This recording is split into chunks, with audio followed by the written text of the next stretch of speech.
application. So also communication. To have a network, we have to have communication. When I done my securing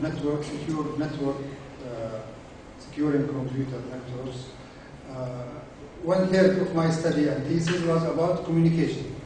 Because to have a network, I need communication.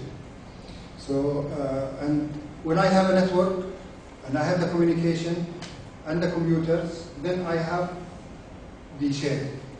So in order for me to manage the problems with any company that have like computer, server, and have a network, there is this sharing problem. So what we are talking about here, the computer problems will arise, or if we talk about in security aspects, the computer problems will arise from the sharing, because on a wide network, wide area network, we will have so many users, but the administrator is not sitting in everybody's lab and watching what he's doing. Somebody can be having some software or some codes that he tries to penetrate into the network and steal something in it. So the sharing is one of the problems that we have. The complexity, of course, the complexity arises when we have more than one station or more than one network, more than one LAN, sublans.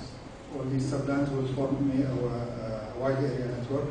Unknown parameters, because sometimes in the networking, we can be using different operating systems, different security software, different applications that are needed for some and not for others. So sometimes there is unknown parameters in any network. Privacy. Now, there is something called VLAN. Can somebody tell me what's a VLAN?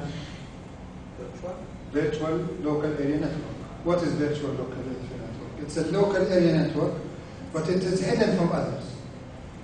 It exists, but another network or another LAN cannot see it.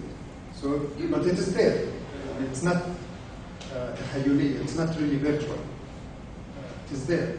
But for others, it is. So the privacy will arise from this